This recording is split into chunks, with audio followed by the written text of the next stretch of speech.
एक समय की बात है, नैशिरण्य तीर्थ में शौनिकादि 88,000 ऋषियों ने श्री सूत जी से पूछा है, प्रभु, इस कलयुग में वेद विद्या रहित मनुष्यों को प्रभु भक्ति किस प्रकार मिल सकती है तथा उनका उद्धार कैसे होगा। हे मुनि श्रेष्ठ, कोई ऐसा तप बताइए जिससे थोड़े समय में ही पुण्य मिले और मनवांछित फल भी मिल जाए। इस प्रकार की कथा सुनने की हम इच्छा रखते हैं। सर्वशास्त्रों के ज्ञाता सूत जी बोले, हे वैष्णवों में पूज्य, आप सभी ने प्राणियों के हित की बात पूछी है, इसलिए मैं एक ऐसे श्रेष्ठ व्रत को आप लोगों को बताऊंगा जिसे नारद जी ने लक्ष्मी नारायण जी से पूछा था और लक्ष्मीपति ने मुनिश्रेष्ठ नारद जी से कहा था। आप सब इसे ध्यान से सुनिए। एक समय की बात है, योगीराज नारद जी दूसरों के हित की इच्छा लिए अनेकों लोकों में घूमते हुए मृत्युलोक में आ पहुंचे। यहाँ उन्होंने अनेक योनियों में जन्मे प्राय सभी मनुष्यों को अपने कर्मों द्वारा अनेकों दुखों से पीड़ित देखा। उनका दुख देख नारद जी सोचने लगे कि कैसा यत्न किया जाए जिसके करने से निश्चित रूप से मानव के दुखों का अंत हो जाए। इसी विचार पर मनन करते हुए वह विष्णुलोक में गए। वहां वह देवों के ईश भगवान नारायण की स्तुति करने लगे, जिनके हाथों में शंख, चक्र, गदा और पद्म थे, गले में वरमाला पहने हुए थे।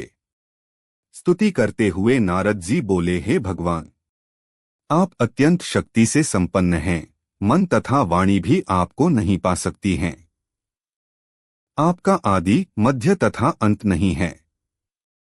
निर्गुण स्वरूप सृष्टि के कारण भक्तों के दुख को दूर करने वाले आपको मेरा नमस्कार है।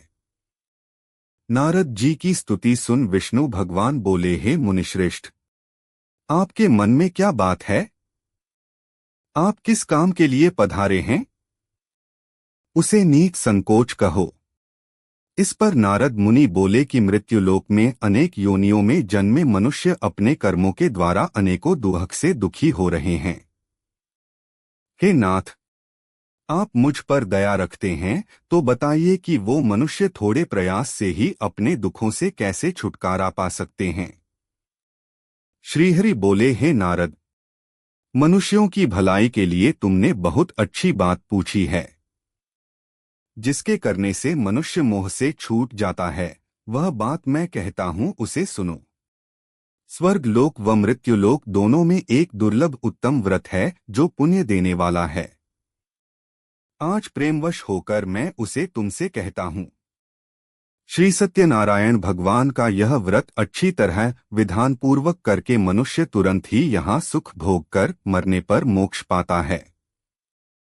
श्रीहरि के वचन सुन नारद जी बोले कि उस व्रत का फल क्या है और उसका विधान क्या है? यह व्रत किसने किया था? इस व्रत को किस दिन करना चाहिए? सभी कुछ विस्तार से बताए। नारद की बात सुनकर श्रीहरि बोले, दुख व शोक को दूर करने वाला यह व्रत सभी स्थानों पर विजय दिलाने वाला है। मानव को भक्ति व श्रद्धा के साथ शाम को श्री सत्यनारायण की पूजा धर्म परायण होकर ब्राह्मणों व बंधुओं के साथ करनी चाहिए। भक्ति भाव से ही नैवेद्य, केले का फल, घी, दूध और गेहूं का आटा सवाया लें। गेहूं के स्थान पर साठी का आटा, शक्कर तथा गुड़ लेकर वह सभी भक्षण योग्य पदार्थों को मिलाकर भगवान का भोग लगाएं।